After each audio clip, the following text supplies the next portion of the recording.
Welcome back to my YouTube channel. Friends, ಇವತ್ತು ನಾನು ನಿಮಗೆ ಪುಂಡೆ ಸೊಪ್ಪಿನ ಪಲ್ಯ ಯಾವ ರೀತಿ ಮಾಡೋದು ಅಂತ ತೋರಿಸ್ತಾ ಇದ್ದೀನಿ. ಈಗ ಆಲ್ರೆಡಿ ನಾನು ನಿಮಗೆ ತೋರಿಸಿದ್ದೀನಿ ಹೆಸರು ಕಾಳು ಹಾಕಿಬಿಟ್ಟು ಯಾವ ರೀತಿ ಮಾಡೋದು ಅಂತ. ಹೆಸರು ಕಾಳು ಬೇಯಿಸಿಬಿಟ್ಟು ಯಾವ ರೀತಿ ಮಾಡೋದು ಅಂತ ನಾನೀಗ ಆಲ್ರೆಡಿ ಒಂದು ವಿಡಿಯೋನ ಹಾಕಿದ್ದೀನಿ ನೋಡಿ. ಈ ರೀತಿ ನಾನಿಲ್ಲಿ ಸೊಪ್ಪನ್ನು ನನಗೆ ಎಷ್ಟು ಬೇಕೋ ಅಷ್ಟು ತಗೊಂಡು ತೊಳಿತಾ ಇದ್ದೀನಿ, ಕ್ಲೀನಾಗಿ ತೊಳ್ಕೊತಾ ಇದ್ದೀನಿ. ಹಾಗೆ ನೀರಿಟ್ಟಿದ್ದೆ ನಾನಿಲ್ಲಿ ಬೇಯೋಕ್ಕೆ. ನೀರು ಕುದೀತಾ ಇರಬೇಕಾದ್ರೆ ಆ ಸೊಪ್ಪನ್ನು ತೊಳೆದ್ಬಿಟ್ಟು ಹಾಕೋತಾ ಇದ್ದೀನಿ. ಸೇಮ್ ಪ್ರೊಸೆಸ್ ಹೆಸರು ಕಾಳಿಗೆ ಯಾವ ರೀತಿ ಮಾಡಿದ್ಯೋ ಅದೇ ರೀತಿ ಮಾಡಬೇಕು. ಇದನ್ನೀಗ ನೀಟಾಗಿ ಬೇಯಿಸ್ಕೋಬೇಕು. ನೀವು ಬೇಕಾದ್ರೆ ನಾನು ಅಲ್ಲಿ ಕುಕ್ಕರಲ್ಲೂ ಹಾಕಿದ್ದೆ ಆಮೇಲೆ ಇನ್ನೊಂದು ಥರ ಮಾಡೋಕ್ಕೆ ಅಂತ ಹೇಳ್ಬಿಟ್ಟು. ಹಾಗಾಗಿ ಇಲ್ಲಿ ನೀವು ಬೇಕಾದ್ರೆ ಕುಕ್ಕರಲ್ಲೂ ಹಾಕಿಬಿಟ್ಟು ಒಂದೆರಡು ವಿಸಲ್ ಹೊಡೆಸ್ಕೋಬೋದು ಕುಕ್ಕರಲ್ಲಿ ನೋಡಿ. ಈ ರೀತಿಯಾಗಿ ಈ ಪುಂಡೆ ಸೊಪ್ಪು ಆಲ್ಮೋಸ್ಟ್ ಎಲ್ಲ ಕಡೆ ಸಿಗುತ್ತೆ. ಬಯಲುಸೀಮೆ ಕಡೆ ಅಂತೂ ಹಳ್ಳಿಗಳಲ್ಲಂತೂ ಪ್ರತಿಯೊಬ್ಬರು ಮಾಡೇ ಮಾಡ್ತಾರೆ ಇದನ್ನು. ಪ್ರತಿಯೊಬ್ಬರು ಮನೆಯಲ್ಲೂ ವಾರದಲ್ಲಿ ಒಂದು ಸಲನಾದ್ರು ಈ ಪುಂಡೆ ಸೊಪ್ಪು ಮಾಡೇ ಮಾಡ್ತಾರೆ. ಇದು ಗದ್ದೆಗಳಲ್ಲೆಲ್ಲ ಸಿಕ್ಕೇ ಸಿಗುತ್ತೆ ಸಾಮಾನ್ಯವಾಗಿ. ಹಾಗಾಗಿ ಇದು ತುಂಬಾ ಒಳ್ಳೆಯದು. ವಿಟಮಿನ್ ಸಿ ತುಂಬಾ ಇದೆ, ಹೇರಳವಾಗಿರುತ್ತೆ ಇದ್ರಾಗ. ಹಾಗಾಗಿ ಈ ಸೊಪ್ಪನ್ನ ಬಳಸ್ತಾ ಇರ್ತಾರೆ ಅವಾಗವಾಗ. ಇದು ಆಲ್ಮೋಸ್ಟ್ ಎಲ್ಲ ಕಡೆ ಸಿಗುತ್ತೆ, ಮಾರ್ಕೆಟಿಂಗಲ್ಲೆಲ್ಲ ಸಿಗುತ್ತೆ ಸೊಪ್ಪು. ಆದರೆ ಕೆಲವೊಂದು ಪ್ರದೇಶಗಳಲ್ಲೆಲ್ಲ ಸಿಗಲ್ಲ. ಈಗ ನಾನಿರೋ ಪ್ರದೇಶ ಮಲೆನಾಡಲ್ಲಂತೂ ಸಿಗೋದೇ ಇಲ್ಲ ಈ ಸೊಪ್ಪು. ಹಾಗಾಗಿ ನಾವು ಇಲ್ಲಿ ಬಂದಾಗಲೇ ಚೆನ್ನಾಗಿ ಎಲ್ಲ ಥರ ಸೊಪ್ಪನ್ನು ತಿಂದುಬಿಟ್ಟು ಮತ್ತು ಒಂದು ಸ್ವಲ್ಪ ತೊಗೊಂಡು ಹೋಗ್ತೀನಿ. ಬೇಕಂದರೆ ಇದನ್ನು ಒಣಗಿಸ್ಬಿಟ್ಟು ಪುಡಿನೂ ಕೂಡ ಮಾಡ್ಕೋಬೋದು ನೋಡಿ. ಈ ರೀತಿಯಾಗಿ ಒಣಗಿಸ್ಬಿಟ್ಟು ಪುಡಿ ಮಾಡಿ ಆಯುರ್ವೇದದಲ್ಲಿ ಕೂಡ ಯೂಸ್ ಮಾಡ್ತಾರೆ ಈ ಸೊಪ್ಪನ್ನು ನೋಡಿ. ಈ ರೀತಿಯಾಗಿ ಅದು ಬೇಯಿಸ್ಕೊಂಡಿದ್ದೀನಿ ನಾನು, ತುಂಬಾ ಸಾಫ್ಟ್ ಆಗಿದೆ. ಈಗ ಈ ನೀರನ್ನು ನಾನು ತಕ್ಕೋತೀನಿ. ನೀರು ತೆಗೆದಾಗಿದೆ ಈಗ ನೋಡಿ. ಈ ರೀತಿಯಾಗಿ ಅದನ್ನು ನಾನು ಸ್ವಲ್ಪ ಮ್ಯಾಶ್ ಮಾಡ್ಕೊತಾ ಇದ್ದೀನಿ. ಈ ನೀರು ಕೂಡ ಉಪಯೋಗ ಇದೆ. ಈ ನೀರಿಂದನೂ ಕೂಡ ಈ ಹುಳಿ ಇರುತ್ತೆ, ಅದು ಸೊಪ್ಪು ತುಂಬಾ ಹುಳಿ ಇರುತ್ತೆ ಆ ಸೊಪ್ಪು. ಹಾಗಾಗಿ ಬೇಯಿಸ್ಬಿಟ್ಟು ನೀರನ್ನು ತೆಗಿಬೇಕು ನೋಡಿ. ಇಲ್ಲಿ ಕೂಡ ನೀರು ಹಾಕ್ತಾಯಿದ್ದೀನಿ ನಾನು, ಇನ್ನೂ ನೊರೆ ಬರ್ತಾ ಇದೆ ಆ ಸೊಪ್ಪು. ಹಾಗಾಗಿ ಇನ್ನೂ ತುಂಬ ಹುಳಿ ಇದೆ. ಹಾಗಾಗಿ ನಾನು ನೀರು ಹಾಕಿಬಿಟ್ಟು ಅದನ್ನು ತೆಗಿತೀನಿ, ಹುಳಿ ನೀರನ್ನು ಬಸಿತೀನಿ. ಇಲ್ಲಿ ಈ ಹುಳಿ ಬಸಿದಿರುವ ನೀರಿನಿಂದ ಹಿತ್ತಾಳೆನ ಎಷ್ಟು ನಾವು ಕ್ಲೀನ್ ಮಾಡ್ಬೋದು ಅಂತ ನಾನು ಈ ಪುಂಡೆ ಸೊಪ್ಪಿನ ರೆಸಿಪಿ ಆದ ತಕ್ಷಣ ಒಂದು ವಿಡಿಯೋ ಹಾಕ್ತೀನಿ. ನೀವು ನೋಡಿ, ಅದ್ಭುತವಾಗಿ ಕ್ಲೀನ್ ಆಗುತ್ತೆ. ತೋರಿಸ್ತೀನಿ ನಾನು ನಿಮಗೆ ಆ ವಿಡಿಯೋನ.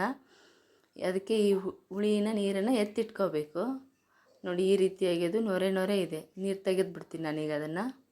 ಈಗ ನೀರು ತೆಗೆದಾಗಿದೆ. ಮತ್ತು ನಾನಿಲ್ಲಿ ಗ್ಯಾಸ್ ಮೇಲೆ ಇಟ್ಕೋತಾ ಇದ್ದೀನಿ. ಗ್ಯಾಸ್ ಆನ್ ಮಾಡಿಬಿಟ್ಟು ಇಟ್ಕೋತಾ ಇದ್ದೀನಿ. ಅದು ಈ ಸೊಪ್ಪು ಸ್ವಲ್ಪ ಹುಳಿ ಇರುತ್ತೆ ಜಾಸ್ತಿ. ಹಾಗಾಗಿ ನೋಡಿ ಈ ರೀತಿಯಾಗಿ ನೊರೆನಿದೆ. ಇದಕ್ಕೆ ನಾನೀಗ ರವೆ ಹಾಕ್ತಾಯಿದ್ದೀನಿ. ಮೇನ್ ಇದಕ್ಕೆ ರವೆ ಹಾಕಲೇಬೇಕು. ಯಾವುದಾದ್ರೂ ಹಾಕ್ಬೋದು, ನೀವು ಅಕ್ಕಿದಾದರೂ ಹಾಕ್ಬೋದು, ಜೋಳದ್ದಾದರೂ ಹಾಕ್ಬೋದು, ಇಲ್ಲ ಇದು ಮಾಮೂಲಿ ಗೋಧಿ ರವೆ ಬರುತ್ತಲ್ಲ ಅದನ್ನು ಹಾಕ್ಬೋದು ನೋಡಿ. ಈ ರೀತಿಯಾಗಿ ಅದನ್ನು ಹಾಕಿಬಿಟ್ಟು ಇಲ್ಲಿ ಎಂಥದ್ದು ಒಗ್ಗರಣೆ ಏನೂ ಹಾಕಲ್ಲ, ಈಗ ಎಲ್ಲನೂ ಇದಕ್ಕೆ ಹಾಕಬೇಕು ನಾವೀಗ.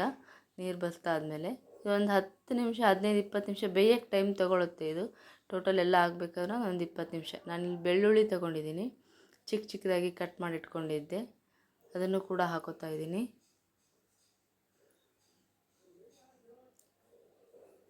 ಈ ಪುಂಡೆ ಸೊಪ್ಪು ತಿನ್ನೋದ್ರಿಂದ ನಮ್ಮ ದೇಹಕ್ಕೆ ತುಂಬಾ ಒಳ್ಳೆಯದು. ಮಕ್ಕಳಿಗೂ ಕೂಡ ನಾವು ಇದನ್ನು ಅವಾಗವಾಗ ತಿನ್ನಿಸ್ತಾ ಇದ್ದರೆ ವಿಟಮಿನ್ ಸಿ ಜಾಸ್ತಿ ಸಿಗುತ್ತೆ ಮಕ್ಕಳಿಗೆ ನೋಡಿ. ನಾನಿಲ್ಲಿ ಸ್ವಲ್ಪ ಜೀರಿಗೆನೂ ಕೂಡ ಹಾಕೋತಾ ಇದ್ದೀನಿ. ನಿಮಗೆ ನಾನು ಈ ವಿಡಿಯೋನ ನಿಧಾನ ತೋರಿಸ್ತಾ ಇದ್ದೀನಿ. ಸ್ವಲ್ಪ ಇಂಗು ಕೂಡ ಹಾಕ್ತಾಯಿದ್ದೀನಿ. ಇಂಗು ನಿಮಗೆ ಆಪ್ಷನಲ್, ಬೇಕಂದರೆ ಹಾಕೋಬೋದು, ಬೇಡ ಅಂದರೆ ಸ್ಕಿಪ್ ಮಾಡ್ಬೋದು. ನಾನಿಲ್ಲಿ ಸ್ವಲ್ಪ ಟೇಸ್ಟ್ ಬರುತ್ತೆ ಅಂತ ಇಂಗನ್ನು ಹಾಕ್ಕೊಂಡಿದ್ದೀನಿ. ಸ್ವಲ್ಪ ಅರಿಶಿನ ಪೌಡ್ರ್ ಹಾಕ್ತಾಯಿದ್ದೀನಿ. ಅದಕ್ಕೆ ಇಲ್ಲೊಂದು ಸಣ್ಣ ಟ್ವಿಸ್ಟ್, ನಾನು ಈ ಗ್ಯಾಸ್ ಮೇಲೆ ಮಾಡೋದು ಬೇಡ ಅಂತ ಹೇಳ್ಬಿಟ್ಟು ಅರ್ಧ ಬೇಯಿಸಿದ್ದೆ. ಆಮೇಲೆ ಫ್ಲ್ಯಾಶ್ ಆಯಿತು, ಒಲೆ ಮೇಲೆ ಮಾಡಿ ತೋರಿಸೋಣ ಅಂಥೇಳಿ. ತುಂಬ ದಿನ ಆಗಿತ್ತು ನಾವು ಒಲೆ ಯೂಸ್ ಮಾಡಿದೆ. ಹಾಗಾಗಿ ಮತ್ತೆ ನಾನಿಲ್ಲಿ ಗ್ಯಾಸನ್ನು ಆಫ್ ಮಾಡಿಬಿಟ್ಟು ಒಲೆ ಮೇಲೆ ಮಾಡೋಣ ಅಂಥೇಳ್ಬಿಟ್ಟು ಒಲೆ ಮೇಲೆ ಮಾಡೋದನ್ನು ತೋರಿಸ್ತಾ ಇದ್ದೀನಿ ನೋಡಿ. ಒಲೆ ಎಲ್ಲ ನಮ್ಮ ಅಕ್ಕ ಮಾಡ್ತಾಯಿದ್ರು, ಹಾಗಾಗಿ ಅವರೇ ಪುಂಡಿ ಪಲ್ಯ ಮಾಡ್ತಾಯಿದ್ದದ್ದು. ಈಗ ಆ ಒಲೆ ಹಚ್ಚಿಬಿಟ್ಟು ಅದು ಸ್ವಲ್ಪ ಅದನ್ನೇಂತ ಕೈ ಎಲ್ಲ ಸೌಟು ತಗೊಂಡು ಎಲ್ಲ ತಿರುವೋ ಹಾಗಿಲ್ಲ, ಜಸ್ಟ್ ಹಾಗೆ ಬಿಟ್ಟರೆ ಸಾಕು ಅದಕ್ಕೆ. ಹೀಗೆ ಅದಕ್ಕೆ ಇನ್ನೊಂದು 2 ಇಂಗ್ರೀಡಿಯೆಂಟ್ಸ್ ಹಾಕಬೇಕು. ಇನ್ನೊಂದು 2 ಪದಾರ್ಥಗಳನ್ನು ನಾವು ಅದಕ್ಕೆ ಆ್ಯಡ್ ಮಾಡಬೇಕು. ಸ್ವಲ್ಪ ಬೆಂದಾದಮೇಲೆ ಹಾಕಬೇಕು ಅದನ್ನು. ಈಗ ನೋಡಿ ಈ ರೀತಿಯಾಗಿ ಅದು ಕುದಿ ಬರುತ್ತೆ. ಅಲ್ಲಿ ಬಿಸಿಲು ಹೊಡಿತಾ ಇದೆ, ಬಿಸಿಲು ಬರ್ತಾ ಇದೆ, ಅದಕ್ಕೋಸ್ಕರ ವಿಡಿಯೋ ಸ್ವಲ್ಪ ಡಲ್ ಆಗಿದೆ ನೋಡಿ. ಪ್ಲೀಸ್ ಇನ್ನೂ ಯಾರೆಲ್ಲ ನನ್ನ ಚಾನಲನ್ನು ಸಬ್ಸ್ಕ್ರೈಬ್ ಮಾಡ್ಕೊಂಡಿಲ್ಲೋ ಸಬ್ಸ್ಕ್ರೈಬ್ ಮಾಡ್ಕೊಳ್ಳಿ, ಸಪೋರ್ಟ್ ಮಾಡಿ. ನಾನು ಹಾಕಿರುವಂಥ ಎಲ್ಲ ವಿಡಿಯೋಗಳನ್ನು ನೋಡಿ, ಚೆನ್ನಾಗಿ ಬರುತ್ತೆ. ನಾನು ಹೆಲ್ದಿ ಆದಂಥ ವಿಡಿಯೋಗಳನ್ನೇ ರೆಸಿಪಿಗಳನ್ನೇ ಹಾಕ್ತಾಯಿರ್ತೀನಿ. ಈಗ ನಾನು ಆಲ್ಮೋಸ್ಟ್ ಅದೆಲ್ಲ ಬಯಲುಸೀಮೆ ರೆಸಿಪಿಗಳನ್ನೇ ಮಾಡಿ ಹಾಕ್ತಾಯಿರ್ತಾಯಿದ್ದೀನಿ ನೋಡಿ. ಈ ರೀತಿಯಾಗಿ ಕುದಿ ಆದಮೇಲೆ ಸ್ವಲ್ಪ ಸೌಟ್ ತೊಗೊಂಡು ತಿರುಗಿಬಿಟ್ಟು ಸ್ವಲ್ಪ ರುಚಿಗೆ ತಕ್ಕಷ್ಟು ಉಪ್ಪು ಹಾಕ್ತಾಯಿದ್ದೀನಿ. ಎಣ್ಣೆ ಹಾಕಬೇಕು ಇದಕ್ಕೆ, ಮೇಲೆ ಹಾಕೋದು, ಒಗ್ಗರಣೆಗೆಲ್ಲ ಹಾಕಲ್ಲ. ನೀವು ಇಲ್ಲಿ ಬೇಕಂದರೆ ಒಂದು ಸಣ್ಣದು ಹಸಿಮೆಣಸು ಪೇಸ್ಟ್ ಇದ್ದರೆ, ನಾನು ಮಕ್ಕಳು ತಿನ್ನೋದಕ್ಕೋಸ್ಕರ ಖಾರ ಹಾಕಿಲ್ಲ. ನಿಮಗೆ ಬೇಕಂದರೆ ಹಸಿಮೆಣಸು ಪೇಸ್ಟ್ಗಳನ್ನು ಅರೆದ್ಬಿಟ್ಟು ಹಾಕೋಬೋದು, ಇಲ್ಲ ಹಸಿಮೆಣಸನ್ನು ಹಾಗೆ ಕಟ್ ಮಾಡಾದರೂ ಹಾಕೋಬೋದು. ನೀವು ಹೇಗೆ ಬೇಕೋ ಹಾಗೆ ಹಾಕೋಬೋದು ಖಾರಕ್ಕೆ. ನೋಡಿ ಈ ರೀತಿಯಾಗಿ ಪುಂಡಿ ಪಲ್ಯ ರೆಡಿಯಾಗಿದೆ. ಇದನ್ನು ನಾನೀಗ ಒಂದು 10 ನಿಮಿಷ ಹಾಗೆ ಬಿಡ್ತೀನಿ.